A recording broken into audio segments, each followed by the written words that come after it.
నమస్కారం. Help line కార్యక్రమానికి స్వాగతం. భార్యాభర్తలు ఇద్దరు బయటి వారందరికీ చాలా మంచివారు, కానీ ఇద్దరికి మాత్రం వారిద్దరు ఒకరంటే ఒకరు పడదు, నిత్యం గొడవలు పెట్టుకుంటారు. మరి ఇలాంటి వారు కొందరైతే డైవర్స్ తీసుకునే వారు కూడా చాలా మంది ఉన్నారు. ఈ సంఖ్య చాలా ఎక్కువగానే ఉంది. మరి వీరిద్దరిలో సవరించుకోవాల్సిన అంశాలేంటి? ఇలాంటి ఎన్నో విషయాలు తెలియచేయడానికి మనతో పాటు ఉన్నారు psychologist and family counsellor Vasuprada Karthik garu లైవ్లో సిద్ధంగా ఉన్నారు. మరి మీరు కూడా మీ న్యాయ సలహాల కోసం కాల్ చేసి వారితో నేరుగా మాట్లాడొచ్చు. నమస్తే అండి, హెల్ప్ లైన్ కార్యక్రమానికి స్వాగతం అండి. ఈరోజు చాలా ఇంట్రెస్టింగ్ టాపిక్ మాట్లాడుకుంటున్నామండి. అంటే డైవర్స్ కేసెస్ అంటే మామూలుగా జనరల్గా అనుకుంటాం వాళ్ళలో ఏదో ఒక సమస్య ఉంది, ఎవరో ఒకరు ప్రాబ్లం క్రియేట్ చేస్తున్నారు కాబట్టి వాళ్ళు డైవర్స్కి వెళ్ళారు అనుకుంటుంటాం. కానీ చాలా సందర్భాల్లో కొంతమందిని చూస్తుంటే వాళ్ళిద్దరూ బయట వారికి చాలా మంచి కనిపిస్తూ ఉంటారు. మరి ఇలాంటి సంఘటనలు ఎందుకు జరుగుతూ ఉంటాయంటారు? అంటే మీరు అన్న పాయింట్లో ఒకటి ఏంటంటే, ఇద్దరు బయట వాళ్ళకి కనిపించడం అంటే యాజ్ అ కపుల్ ఏంటంటే ఒక దంపతుల్లాగా బయటికి నార్మల్గా కనిపించే వాళ్ళు చాలామంది ఉంటారు. బట్ వాళ్ళలో కూడా ఏంటంటే ఇండివిజువల్ ప్రాబ్లమ్స్ ఒకటి ఉంటాయి.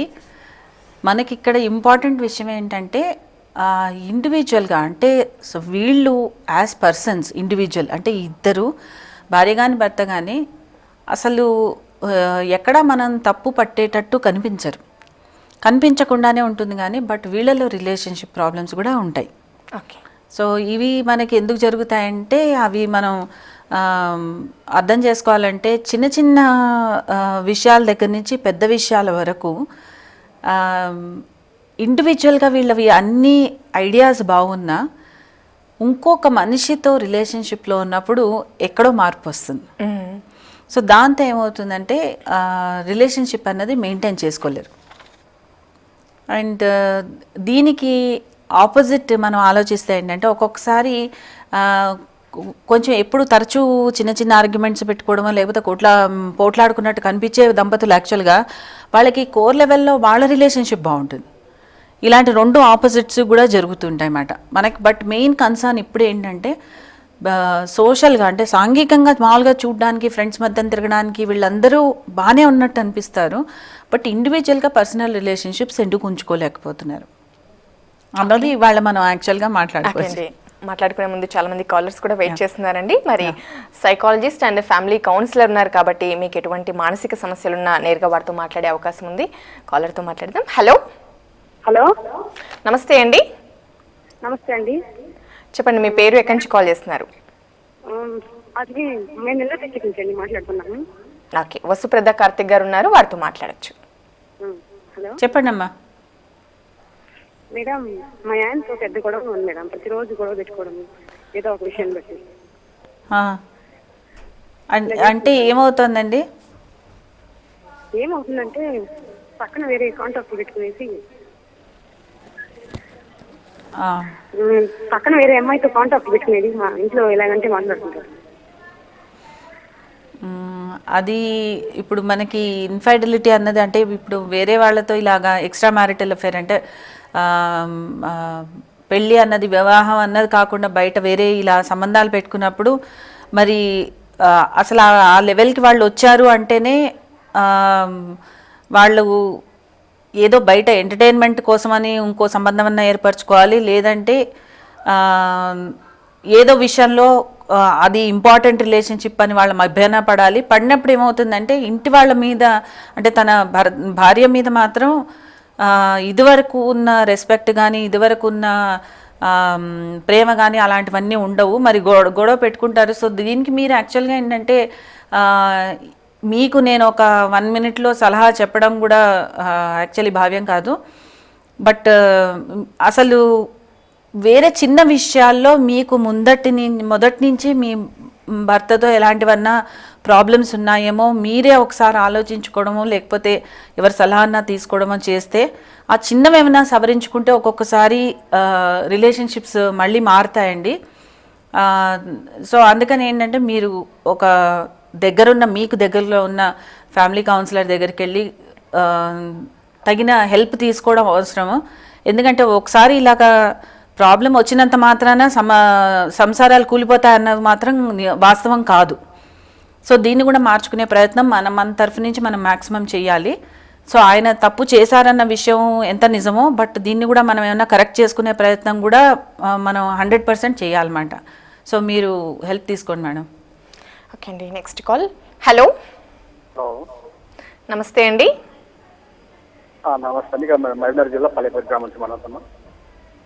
మాట్లాడండి. చెప్పండి. అదే ఇక్కడ మా ఇంట్లో గొడవ ఉంటుంది అండి.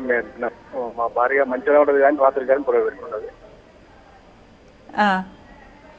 అదే ఆ విషయం ఏమైనా అడుగుతాం మేడం అని వచ్చింది. అంటే మీరు ఇప్పుడు మంచిగానే ఉంటుంది కానీ గొడవ పెట్టుకుంటుంది అంటే రెండు విషయాలు మీరు ఒక్కొక్క పదాల్లో చెప్తున్నారు.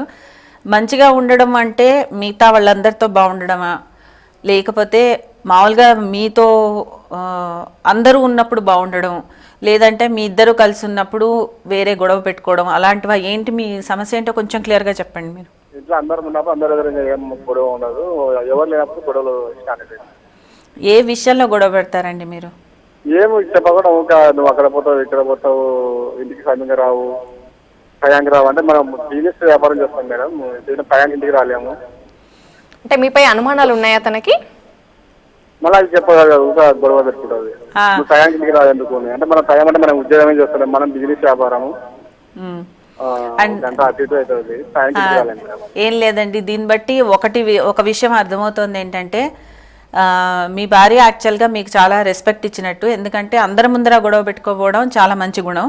ఇంకోటి ఏంటంటే మీరు ఇంటికి రావట్లేదు అన్న సమస్య మీద గొడవ పెట్టుకోవడం అంటే మీ మీద ప్రేమ ఉన్నట్టే కదా. కాబట్టి ఏంటంటే మీరు అప్పుడు కొంచెం చిరాకు పడకుండా, విసుగు పడకుండా మీ ఇద్దరు కొంచెం ఎప్పుడూ రెగ్యులర్గా అంటే ఇంట్లో ఉండే పరిస్థితి కాకుండా కొంచెం మీ భార్యను కూడా ఎక్కడికన్నా బయటికి తీసుకెళ్ళి తను కూడా కొంచెం మనసు కొంచెం పీస్ఫుల్గా ఉన్నప్పుడు మీ ఇద్దరు మాట్లాడుకునే అవసరం చాలా ఎక్కువ. ఇంకొకటి ఏంటంటే మీరు ఫ్యామిలీ గురించే కష్టపడుతున్నాను, ఇప్పుడు ఈ సమయంలో కష్టపడితేనే అన్నీ బాగుంటాయి కదా, ఇలాంటివన్నీ కొంచెం మీరు వివరించి చెప్తే తనకు అర్థమవుతుందండి. ఎందుకంటే సాధారణంగా ఏంటంటే భర్త తనతో కొంచెం టైం స్పెండ్ చేయాలి, రోజంతా మిగతా వాళ్ళతో నేను ఉన్నాను కదా అని ఒక భావన భార్యకి ఎప్పుడూ ఉంటుంది.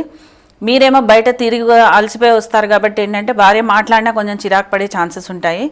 ఈ రెండు ఇద్దరు గుర్తుపెట్టుకుని కొంచెం సరిగా మాట్లాడుకోగలిగితే మీరు ఈ గొడవలు అనేవి తగ్గిపోతాయండి. ఓకే అండి, నెక్స్ట్ కాల్. హలో, హలో, నమస్తే అండి. సైకాలజిస్ట్ ఉన్నారు, వారితో మాట్లాడొచ్చండి మీరు. చెప్పండి వేణుగారు.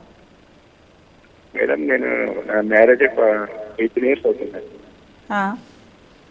అయితే మాది ఇద్దరు ప్రాబ్లం ఏంటంటే మేడం, నాకు శాలరీ 15,000 వస్తుంది. అయితే ఇంట్లో గొడవలు ఏంటంటే ఒక్కో రోజు లేడీస్ ఎట్లుంటారంటే మేడం, మూడు ఎట్లుంటుందో తెలియదు. వాళ్ళు వండు కాడి నుంచి ఎట్లా కోపం వచ్చిందంటే బీపీ పెరిగిపోతుంది అనమాట. మనకి ఎట్లా అంటే వీళ్ళు ఇట్లా మాట్లాడుతున్నారు ఏంద్రా అర్థం చేసుకునే లేడీస్ వాళ్ళకి లేదు మేడం. మా మిస్సెస్ కావచ్చు, బయట ఆడవాళ్ళే కావచ్చు. ఏంటంటే ఉండి మేడం అసలు ఎట్లా అంటే నాకు వరకు చావాలనిపిస్తుంది, అట్లా మాట్లాడిస్తుంది అనమాట. మగవాళ్ళు ఆడవాళ్ళని హింసించే వాళ్ళు ఉంటారు, ఆడవాళ్ళు కూడా మగవాళ్ళని హింసించే వాళ్ళు ఉంటారు మేడం ఈ రోజులలో. నేను ఎందుకంటే 90% నేను చెప్తున్నాను, ఎందుకంటే నాకు అనుభవం చెప్తున్నాను. మా బాబాయ్ రేయింది మేడం, మా అన్నయ్య వాళ్ళ రేయింది. ఇప్పుడు నాది కూడా ఇంటికి ముందు ఒకటి ఎట్లంటే మేడం అసలు మనకి జీతం ఇచ్చి ఏదైనా జీతం అనిపిస్తుంది. నాకు 2 అబ్బాయిలు చదువుకుంటున్నారు, ఒక అబ్బాయి 8th class, ఒక అబ్బాయి 7th class మేడం. అలా రావడం చీటింగ్ మేడం. వేణుగారు యాక్చువల్గా ఇప్పుడు మీరు అన్నది ఒకటి కరెక్ట్. ఏంటంటే జస్ట్ ఎప్పుడూ అబ్బాయిలే అమ్మాయిల్ని కష్టపెడతారు, అమ్మాయిలు పెట్టరు అనడానికి లేదు. ఇప్పుడు మీరు చెప్పిన దాని ప్రకారం మీరు పడే బాధ అర్థం చేసుకోగలుగుతాం. But at the same time ఏంటంటే దానికి కారణాలు ఏమన్నా ఉన్నాయేమో అని మనం వెతుక్కోవాలండి. ఇప్పుడు ఉన్నది సమస్య ఒకటి, సమస్య కూడా ఇది మీకు ఇవాళలో వచ్చినది కాదు. మీరు చెప్పిన దాన్ని బట్టి కొన్ని ఏళ్లగా ఉన్నట్టే అనిపిస్తోంది. సో దీర్ఘకాలంగా ఉన్న ప్రాబ్లమ్ని ఎప్పుడు ఏంటంటే మీరు కొంచెం దాన్ని ఇంకొంచెం ఇంపార్టెన్స్ ఇచ్చి దాని కారణాలు ఏంటి అంటే ఏంటంటే ఒక్కొక్కసారి నేను గొప్ప అనుకోవడానికి కారణం ఏమన్నా ఉండొచ్చు, అలాంటివన్నీ కూడా మనం తెలుసుకోవాలి. లేదంటే ఒక్కొక్కసారి ఇంతకుముందు ఏమన్నా మీ రిలేషన్షిప్లో ప్రాబ్లంలు ఉండి తర్వాత తను బయటకు వచ్చి అంటే ఆ ప్రాబ్లం సాల్వ్ అయిపోయాక కొంచెం ధైర్యం పెరిగి తను బలంగా అయినప్పుడు పాత కోపాన్ని ఇలా చూపెట్టుకునే ఛాన్సెస్ కూడా ఉంటాయి. సో ఇవన్నీ మనం కనుక్కోవాలంటే ఏంటంటే మీరు కొంచెం ఎవరినన్నా హెల్ప్ తీసుకుంటే బాగుంటుందండి. ఎందుకంటే ప్రతి ఒక్క సమస్యకి ఏంటంటే జస్ట్ మనకి ఒక రోజులో కారణాలు పుట్టవు. సో ఇవన్నీ మనం తెలుసుకోవాలంటే కొంచెం టైం పడుతుంది. ఆ టైం ఇవ్వగలిగినట్టు మీరు కూడా వెళ్ళి ఒక ఫ్యామిలీ కౌన్సిలర్తో మీ మీ ఉన్న సిచ్యువేషన్ని క్లియర్గా ఎక్స్ప్లెయిన్ చేస్తే దానికి ఏదో ఒక సొల్యూషన్ మాత్రం ఉండకపోదు. అది మీలో మార్పు తెచ్చుకోవాలా, మీరు అర్థం చేసుకునే విధానమా, మీ బిహేవియర్లో అంటే మీ ప్రవర్తనలో మార్పా, లేకపోతే మీరు మాట్లాడే తీరులో మార్పా, లేకపోతే మీ వైఫ్ని ఏ విధంగా మీరు బిహేవియర్ మార్చుకోవచ్చు అన్న టెక్నిక్స్ కూడా మీకు చెప్తారండి family counsellors. So please take some help. Next call. Hello madam. నమస్తే అండి. నమస్తే అండి మేడం. ఏం లేదండి, మా ఇంటి పక్కకు ఒక అమ్మాయి ఉంటుంది. ఆ అమ్మాయికి 21 ఇయర్స్ ఉంటాయి. అయితే అమ్మాయి పెళ్ళయి 1 ఇయర్ పాప ఉంది. అబ్బాయి ఆమెను మంచిగా చూసుకోవడం లేదు. అంటే నేను ఫోన్లో ఎట్లా చెప్పాలో చెప్పలేకపోతున్నాను. అయితే వాళ్ళు ఇప్పుడు అమ్మాయి వచ్చి ఇక్కడే ఉన్నది, ఆయన తీసుకోబోతలేడు. ఎవరినన్నా సైకాట్రిస్ట్ అన్నా ఎవరైనా కలవాలి, నన్ను వచ్చి అడుగుతారు ఏం చేయాలి ఇట్లా ఉంది పరిస్థితి అంటే నేనేం చెప్పలేకపోతున్నా అమ్మాయికి. వాళ్ళ అమ్మ నాన్న వాళ్ళ అమ్మ కూడా వచ్చి అడుగుతుంది ఏం చేద్దాం ఇట్లా అని. అంటే ఏం చెప్పాలో అర్థం కావట్లేదు. మేము ఎవరిని సంప్రదించాలి అంటే లాయర్నా, ఆయన మానసిక మెంటాలిటీ అబ్బాయి మెంటాలిటీని సైకాట్రిస్ట్ కలవాలా లేకపోతే ఏం చేయాలి అంటే మీరు ఒకటండి, ఇప్పుడు అబ్బాయి రాకుండా కొన్ని అమ్మాయి చెప్పగలిగిన అర్థం చేసుకోగలిగినంత వరకే కొన్ని ఉంటాయి. 100% కరెక్ట్ డయాగ్నోసిస్ అంటే అవతల మంచి కూడా కొంచెం రావాల్సి వస్తుంది, స్పెషల్లీ మిగతా ప్రాబ్లమ్స్ ఏమన్నా ఉంటే. బట్ ఫస్ట్ అయితే మీరు ఒక కౌన్సిలర్ దగ్గరికి వెళ్తే కూడా హెల్ప్ చేస్తారు. అలాగే ఏంటంటే ఒకవేళ ఇది జస్ట్ కేవలం మనకి మ్యారేజ్ కౌన్సిలింగ్తో సరిపోదు అనుకున్నప్పుడు వాళ్ళే చెప్తారు మీకు, లేదండి ఈ లాయర్తో సంప్రదించవలసిన పరిస్థితి వచ్చిందని. బట్ ఈ లోపల మాత్రం మీరు ఫస్టే లాయర్ల దగ్గరికి వెళ్ళి లీగల్గా ఆలోచించారంటే మరి మనం సర్దుకునే పరిస్థితి ఉండకపోవచ్చు. సో ఇది ఒక ప్రాబ్లమ్ని సరిదిద్దుకోవాలి అంటే కనుక అన్ని విధాలా మనం ఆలోచించుకోవాలి. సో మీరు బెస్ట్ ఏంటంటే ఒక ఫ్యామిలీ కౌన్సిలర్ని మీట్ అవ్వడం బెస్ట్ అండి. ఇక్కడ మీరు ఏ ఊరి నుంచి ఉన్నారో, మీరు ఎక్కడి నుంచి మాట్లాడుతున్నారండి? ఎక్కడ నుండి? ఓకే. మీరు ఏదన్నా ఇప్పుడు మీరు గవర్నమెంట్ ఆర్గనైజేషన్స్కి దేనికన్నా వెళ్ళినా కొన్ని NGOs కూడా పనిచేస్తున్నాయి. అలాగే కాక ప్రైవేట్ ప్రాక్టీస్లో చాలామంది మీరు మామూలు సైకాలజిస్ట్ అనండి, ఫ్యామిలీ కౌన్సిలర్స్ అనండి, ఎవరి దగ్గరికి వెళ్ళినా వాళ్ళు ఆ పరిస్థితిని వెరిఫై చేసుకుని ఏమాత్రం హెల్ప్ జరగచ్చు, ఎలా జరుగుతుంది, దానికి ఉన్న కారణాలు ఏంటి అవన్నీ కనుక్కుని ఒకవేళ మనకి లీగల్గా అవసరం అన్నప్పుడే వాళ్ళు చెప్తారు. ముందరే మన లాయర్ దగ్గరికి వెళ్తే ఏంటంటే ఒకందుకు ఆ రిలేషన్షిప్ అయిపోయింది అని మనమే యాక్సెప్ట్ చేసినట్టు.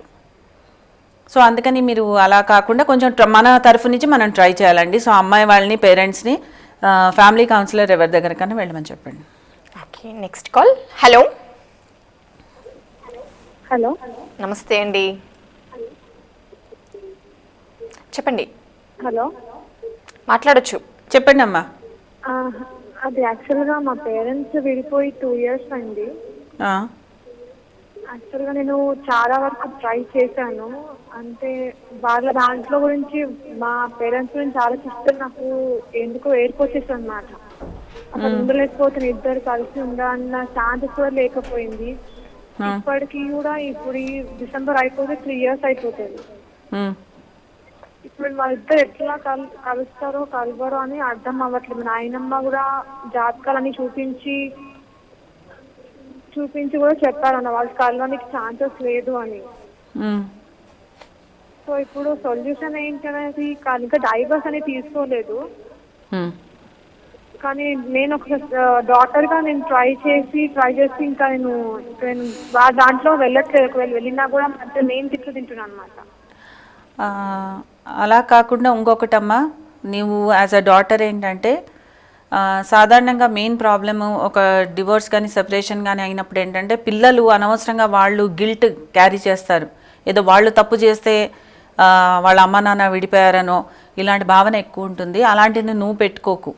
ఎందుకంటే మెయిన్ ప్రాబ్లం ఎప్పుడు పిల్లలకి ఏంటంటే వాళ్ళ మూలంగా ఏమన్నా అయ్యా ఏమో అన్న ఒక చిన్న ఆలోచన రావడం, లేకపోతే అయ్యో అమ్మని సరిగా నేను హెల్ప్ చేయలేకపోయానని ఇంకోటి, అయ్యో పేరెంట్స్కి టైంకి నేనేమన్నా అర్థం చేసుకోలేదేమో అన్న భావన, ఇలాంటివన్నీ వస్తుంటాయి.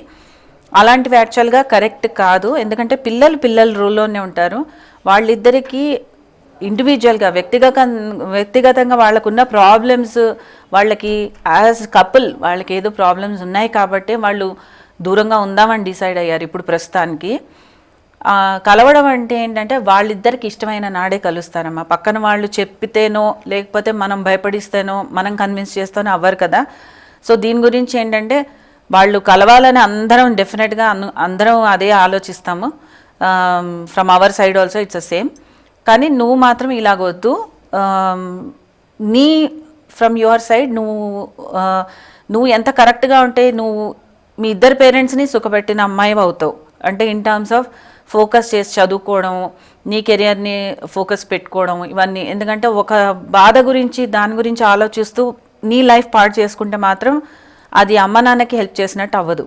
వాళ్ళకి హెల్ప్ అంటూ కావాలి అంటే నిజంగా అయితే మంచిగా వాళ్ళిద్దరికి ఎవరైనా గైడ్ చేసేవాళ్ళు వేరే వాళ్ళు ఉండాలి. కేవలం మనం నీ తరఫు నుంచి అయితే నువ్వు ఒక చిన్నపిల్లగా చేయడం కష్టం. ఓకే, ఇప్పుడు కాలర్ మాట్లాడినట్టుగానే మరి తల్లిదండ్రులు ఇద్దరు మంచి వాళ్ళే, ఎవరితో ఉండాలి ఎవరితో కలిసి జీవించాలని తేల్చుకోలేనటువంటి విషయం ఆ పిల్లలకి. మరి అలాంటి వారు ఎవరితో మామూలుగా ఇద్దరు భార్యాభర్తలు ఇద్దరు మంచి వాళ్ళకి ఇలాంటి పరిణామాలు ఎందుకు దారితీసిన అంశాలు ఏంటి, వాళ్ళు ఎలా సవరించుకోగలిగారు? సాధారణంగా ఏమవుతుందంటే అండి, ఇప్పుడు ఇద్దరిలో డెఫినెట్గా ఏదో మేజర్ ప్రాబ్లం లేదని ఉన్నప్పుడు ఏంటంటే పిల్లలు ఇలాంటి సందిగ్ధం ఇంకొంచెం ఎక్కువ ఉంటుంది. ఎందుకంటే ఎవరిని సపోర్ట్ చేయాలో తెలియదు, ఇద్దరు బాగానే ఉన్నట్టు, కానీ వాళ్ళు విడిపోతారు. ఇలాంటి విడిపోయిన కారణాలు ఏంటంటే ఒకందుకు చిన్న చిన్న విషయాలు అవ్వచ్చు. ఒక్కొక్కసారి ఎలా ఉంటుందంటే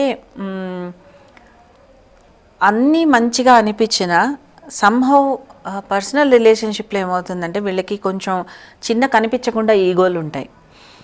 ఉన్న చోట ఏమంటే నేను తాపట్టిన కుందేల్లాగా కొన్ని ఒక టైప్ ఆఫ్ మొండితనాలు ఉంటాయి, మార్చుకొని వ్యవహారాలు ఉంటాయి. ఇప్పుడు లైక్ ఫర్ ఇన్స్టెన్స్ నేను ఒక చిన్న ఎగ్జాంపుల్ చెప్తాను. జస్ట్ ట్రెడిషనల్గా చూసుకునే సంబంధం అయినా కూడా నా మంచి ప్రిన్సిపల్ పెట్టుకునే అబ్బాయేమో నాకేమీ వద్దు, వీళ్ళ ఫ్యామిలీ నుంచి అమ్మాయి ఒకటి చాలన్నట్టు చక్కగా మంచి అలా పెళ్ళి మొత్తం వాళ్ళే ఖర్చు అంతా పెట్టుకుని చేసుకున్నాక ఇద్దరు బాగానే ఉన్నారు. కానీ బట్ ఏంటంటే ఆ అబ్బాయికి కొన్ని ఐడియాస్, చాలా మంచివాడని క్లియర్గా తెలుస్తోంది. అమ్మాయి కూడా చాలా మంచిది కాబట్టి అబ్బాయి కూడా ఇష్టపడ్డాడు. ఇవన్నీ పెట్టుకుని అన్ని రకాలు చూసుకుంటూ చిన్న చిన్న ఏరియాస్లో ఎలా అంటే ఇప్పుడు ఒక టాలెంట్ ఇంట్రెస్ట్ ఉందనుకోండి. ఇప్పుడు like for instance this particular lady had some ఏదో ఒక ఆర్టిస్టిక్ ఇంట్రెస్ట్ ఉండింది. ఆ ఇంట్రెస్ట్ని ఇంకా ఎలా అంటే అది చాలా మటుకు వీళ్ళిద్దరి మధ్యన ఒక సెపరేటర్ లాగా క్రియేట్ అయిందన్నమాట. అలా అయినప్పుడు ఏమవుతుందంటే ఆ చిన్న చిన్న విషయాల్ని టైంకి సమకూర్చుకోకపోతే అదే పెద్ద ప్రాబ్లంగా అయ్యి పిల్లలు పెరిగే సమయానికి అసలు వీళ్ళిద్దరికి ఏమీ రిలేషన్షిప్ మిగలలేదు. సో అలాంటి వాళ్ళు వచ్చినప్పుడు ఏంటంటే మనం ఈ అడ్డుగోడను ఒకదాన్ని తొలగించాలి. ఫస్ట్ తొలగించినప్పుడు ఏంటంటే వీళ్ళు నెక్స్ట్ ఇలాగా ఇంకా డివోర్స్ అన్నది లెవెల్కి రాకుండా జస్ట్ వాళ్ళు అంటే ఇవన్నీ అన్అవేర్నెస్లో వస్తాయండి. సాధారణంగా ఇద్దరు మంచి వాళ్ళు ఉన్న రిలేషన్షిప్ సరిగా అవ్వకపోవడానికి కారణాలు ఏంటంటే తెలియకపోవడం, కాన్షియస్గా ఉండకపోవడం. అంటే మనం కూడా తప్పు చేయగలుగుతాము, మనం కూడా అవతల వాళ్ళకి భవిష్యత్తు పరిణామాలు ఊహించుకోకపోవడం. కాక ఏంటంటే అందరూ మంచివాళ్ళని చుట్టూ అంటున్నారు కాబట్టి మనకు కూడా ఒక భావన వస్తుంది, మనం మంచివాళ్ళమేమో అని ఒక నమ్మకం వచ్చేస్తుంది అనమాట. Actually it is not correct. ఎందుకంటే ప్రతి వాళ్ళు ఒక సంథింగ్ కాల్డ్ ఇంట్రోస్పెక్షన్, అంటే తను ఎప్పుడు ఒకసారి ఎనలైజ్ చేసుకోవాలి మనం చేసేది కరెక్టా కాదా అని. ఇలా చిన్నగా కాస్త ప్రతిరోజు అనండి, ప్రతి వారం అనండి, కొంచెం టైం ఇచ్చుకుని అసలు మనం అన్ని విషయాల్లో కరెక్ట్గా కొన్ని పాటిస్తున్నామా లేదా, మన రిలేషన్షిప్కి ఇవ్వవలసిన టైం ఇస్తున్నామా లేదా, అవతల మంచిని నాట్ టేకింగ్ ఫర్ గ్రాంటెడ్, అంటే పర్వాలేదులే బాగానే ఉంది అన్న ఒక ఫీలింగ్ కాకుండా మన తరఫు నుంచి మనం ఒక రిలేషన్షిప్కి పెట్టవలసినంత దానిలోకి ఒక శ్రమ పెడుతున్నామా లేదా, ఇలాంటివన్నీ కూడా ఎంత మంచి వాళ్ళైనా చేయవలసిన విషయాలు. సో అలాంటివి చేసుకున్నప్పుడు ఏంటంటే ఇలాంటి బిగ్గర్ ప్రాబ్లమ్స్కి కారణాలు అవ్వవు. ఓకే అండి, మరి ఇద్దరు మంచివారైనప్పుడు భార్యాభర్తలు ఇలాంటి డివోర్స్కి వెళ్ళి ఇద్దరు మంచి వాళ్ళు విడిపోవడం, పక్కన వాళ్ళకి కూడా వాళ్ళ బంధువర్గంలో ఫ్రెండ్స్ సర్కిల్లో కూడా వాళ్ళు జీర్ణించుకోలేనటువంటి అంశం. మరి ఫ్రెండ్స్గా తల్లిదండ్రులు కావచ్చు, బంధువులు కావచ్చు, మరి వీరికి సాంఘికంగా వారికి ఎలాంటి హెల్ప్ చేయాలంటారు? సాంఘికంగా హెల్ప్ చేయవలసింది ఏంటంటే అండి, ఇప్పుడు ఎప్పుడు మనకు కనిపించేది 100% నిజమాన్ని కూడా పక్కన వాళ్ళు ఎప్పుడు నమ్మకూడదు. ఇన్ టర్మ్స్ ఆఫ్ ఒక్కొక్కసారి ఏంటంటే జస్ట్ ఒక కపుల్ ఎలాంటి పరిస్థితికి వస్తారంటే కేవలం ఇద్దరు ఫ్రెండ్స్లా అయిపోతారు ఈజీగా. సో ఆ బయట సోషల్గా ఉన్నప్పుడు ఫ్రెండ్స్లా ఉండడం వాళ్ళకి చాలా ఈజీయే. బట్ పర్సనల్గా వాళ్ళు టైం స్పెండ్ చేయాలంటే వాళ్ళు చేయలేరు. సో ఇలాంటివన్నీ కూడా ఎవరన్నా గమనించినా కొంచెం వాళ్ళకి హెల్ప్ చేయడానికి ట్రై చేయడము. ఇంకొకటి ఏంటంటే లేదు నువ్వు అలా అనుకున్నట్టు ఏంటంటే even maybe you should give little time, అంటే రిలేషన్షిప్కి టైం ఇవ్వవలసి ఉంటుంది అనేసి ఇలాంటి చిన్న చిన్న విషయాలు మార్పిడి అన్నది తెచ్చుకోవడం ఇంపార్టెంట్ అండి. గమనించుకోవడం ఒకటి, తర్వాత మనం గమనించిన విషయాలని ఎలా మార్చుకోవాలి. ఎందుకంటే చిన్న పెద్ద అని ఏమీ అక్కడ వ్యత్యాసం ఉండదు. యాక్చువల్గా మిస్టేక్ అన్నది జరిగిందంటే అది పెద్దదయ్యే ఛాన్సెస్ చాలా ఎక్కువ. సో దాన్ని బట్టి ఏంటంటే మనం చిన్న తప్పులు చిన్నగానే ఉండిపోతాయి అని అశ్రద్ధ చేయడం ఫస్ట్ కారణం. సో చిన్న తప్పులు అనేం లేదు, అన్నీ ఏదన్నా మనం ఒక ప్యాటర్న్లోకి మనకు తెలియకుండా మనమే మంచిగా ఉన్నట్టే అనిపిస్తూ మనకు తెలియకుండా మనమే ఒక ప్యాటర్న్లోకి రావచ్చు. వచ్చినప్పుడు అలాంటివన్నీ కూడా ప్రాబ్లమ్స్ కింద తయారవుతాయి. సో ఇవన్నీ అండర్స్టాండ్ చేసుకోవడం. కొంతమంది ఏంటంటే నేను చాలా స్ట్రిక్ట్గా ఉంటాను, స్ట్రిక్ట్ అని కూడా కాదు, నేను ఒక డిసిప్లిన్డ్ పర్సన్గా ఉంటే తప్ప కాదు కదా. బట్ అలాంటి డిసిప్లిన్ కనుక ఒకవేళ రిలేషన్షిప్ని ఎఫెక్ట్ చేస్తుంది అనుకోండి, అది ఎక్కడ వదులుకోవాలి, ఎక్కడ కొంచెం నార్మల్గా ఉండాలి, ఎలాంటి వాళ్ళకి డిసిప్లిన్ అవసరం, ఇలాంటివన్నీ మనం కాన్స్టెంట్గా ఒక కరెక్షనల్ మోడ్, అంటే మనం మార్చుకునే మోడ్లో ఉంటేనే ఎప్పుడు ఇలా రిలేషన్షిప్ అనేది ప్రాబ్లమ్స్ లేకుండా ఉంటాయి. ఓకే అండి, వసుప్రద కార్తిక్ గారు, థ్యాంక్ యూ సో మచ్ అండి. మరి భార్యాభర్తలు ఇద్దరు మంచివారైనా కూడా వారి మధ్యలో రిలేషన్షిప్ ఎందుకు ఫిట్ అవ్వట్లేదు అనే విషయాలపై ఎన్నో మంచి విషయాలు తెలియజేశారండి. Thank you so much. Thank you. చూసారు కదా, మరి మంచి వ్యక్తిత్వం ఉండి అన్ని విషయాలు జాగ్రత్తగా ఉండి కూడా మరి రిలేషన్షిప్ ఫెయిల్యూర్ అవ్వడానికి గల కారణాలు ఏంటి అని మన వ్యక్తిత్వాన్ని మనం తరిమి చూసుకోవాల్సిన అవసరం ఖచ్చితంగా ఉందండి. ఇది వాళ్ళ హెల్ప్ లైన్. నమస్తే.